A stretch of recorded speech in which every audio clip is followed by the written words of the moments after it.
Hoje vamos falar sobre a importância da comunicação familiar. Recebemos aqui no estúdio a psicóloga Rogenê Almeida Santos Costa. Bom dia. Bom dia. Seja bem-vinda. É importante esse assunto, hein? Esse assunto é decisivo. Ele é um dos componentes do estilo familiar de educar.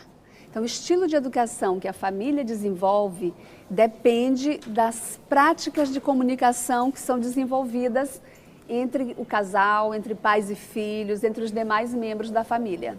Doutora, a gente teve uma mudança muito significativa na forma de comunicação no geral da sociedade, né? Com aí as mídias eletrônicas e tudo. Isso de alguma forma influencia também e deve ser levado em consideração no ambiente familiar, na comunicação?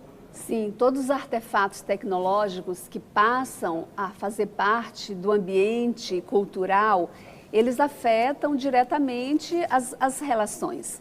No entanto, eles não precisam afetar só negativamente. Eles podem e a gente consegue transformá-los em aliados. Para isso, é muito importante que as famílias assumam um componente fundamental do processo de comunicação em família, que é o diálogo. Não pode abrir mão do diálogo, não pode abrir mão de criar espaços de encontro dentro da família. O mundo do trabalho nos tirou a todas, especialmente as mães de dentro de casa, e isso deixou uma lacuna. E nessa lacuna, esses meios podem se tornar referências mais fortes do que os próprios valores familiares. Isso é fato. No entanto, não precisa ser assim. No caso, a família tem que deixar de lado o castigo e colocar o diálogo na frente, seria isso? Claro. O castigo não funciona, né? Ele é algo negativo, ele retira a força do ato negativo, digamos, por um momento.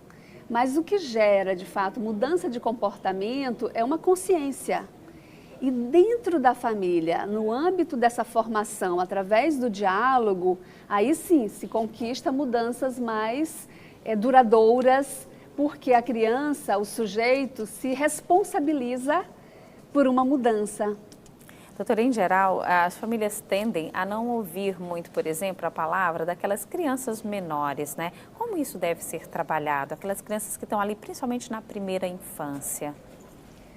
Tocaste num aspecto fundamental, a educação infantil, a educação desde do lactente.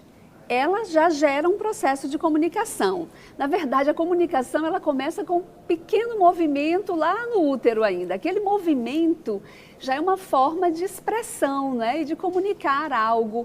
E aí, acolher essa relação de comunicação, desde as suas formas mais sutis, é fundamental para que essa criança cresça se sentindo acolhida, se sentindo valorizada, se sentindo respeitada, e aí ouvi-la, ter paciência para descobrir os sentidos que ali estão. E aí eu toco no aspecto fundamental da comunicação, que é a escuta. Ensinar a criança a compreender é primeiro ensinar a escutá-la. E para ensinar a escutá-la, eu preciso ouvi-la primeiro. Então, é decisivo, a base da qualidade de uma comunicação adulta, mas madura, é ensinar a escuta.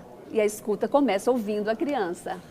Por falar em ouvir a criança, né? Essa comunicação, ela começa desde a gravidez? A senhora defende essa teoria? Claro, o bebê é ali um ser vivo que está naquele útero e aquilo que ele ouve já fica ali como referências inconscientes positivas ou provocando emoções negativas, né? Nós somos muito sensíveis e desde que o bebê tem o seu sistema nervoso já estruturado, já está recebendo informações, recebendo estímulos. Doutora Rogenê, a gente tem aquele velho hábito de dizer que na adolescência, na pré-adolescência, essa comunicação fica mais difícil. Isso, se for iniciado com mais tempo, se torna essa fase da vida, né, que todos nós já passamos e que vamos ter filhos também que passam por ela, se torna mais fácil, vamos dizer assim, essa palavra? É verdade. Apesar de considerar que nem sempre a adolescência ela precisa ser também esse espaço super conflituoso. O adolescente carrega esse rótulo de tumultuado. Nem sempre isso ocorre. E claro, é na adolescência que há a maior crise de identidade. Essa crise, ela se expressa de várias formas. Uma delas é essa diferenciação do sujeito da família.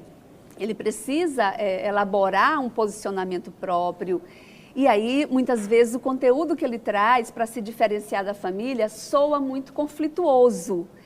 E aí requer de nós uma atitude de adultos receptivos para compreendê-lo, para ouvir o que ele traz de novo. A gente não precisa concordar sempre. Isso eu sempre dizia para os meus adolescentes quando trabalho com eles. Olha, eu não preciso concordar contigo, mas eu preciso te ouvir, te entender. Então, o que você quer dizer mesmo com isso? Me esclarece um pouco mais isso. Esse aspecto aqui. Então, nessa relação, você vai também desenvolvendo uma atitude de escuta respeitosa, de valorização do novo, e de exercício da alternância de poder. Não só eu posso me expressar, você também pode e deve. Como o profissional pode ajudar? Um profissional de comunicação, na verdade, um profissional de psicologia?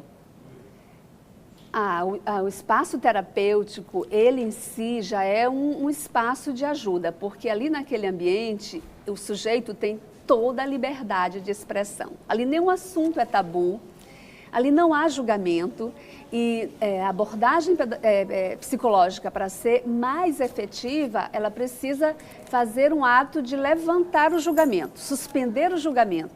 Então, ao suspender o julgamento, eu já estou ali numa atitude de acolhimento total e esse sujeito já se sente inteiro, disponível para expressar a totalidade do que ele sente, do que ele pensa, das atitudes.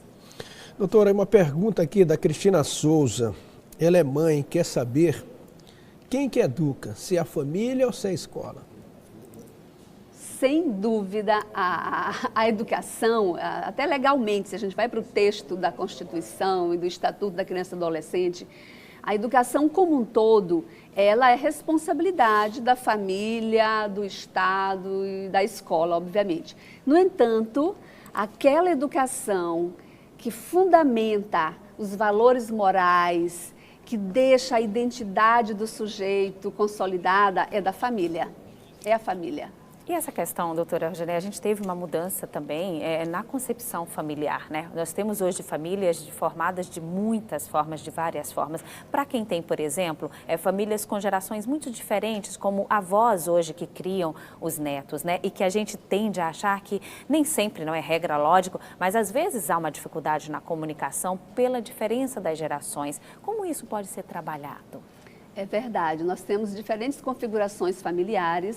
E isso pode ser fator, sim, de conflitos maiores, como também pode favorecer trocas intergeracionais maravilhosas, extraordinárias. Eu mesma acompanho avós que fazem excelente trabalho por ter adotado na sua prática uma atitude de comunicação que ela preconiza o espaço para o outro. Quando há o espaço para esse outro se manifestar, se minimiza o conflito. E aí é importante levar em conta os aspectos emocionais dentro da comunicação. O adolescente ou a criança, ele não tem ainda aquela estabilidade emocional esperada para, num diálogo, saber se posicionar, alternando os papéis. Então, requer desse adulto essa postura mais equilibrada para ouvir mesmo, para acolher a diferença e, nesse sentido, crescerem juntos. Doutora Rogenê, a gente só tem, então, a agradecer a sua presença hoje aqui no quadro Chame o Psique. Muito obrigado. Eu que agradeço.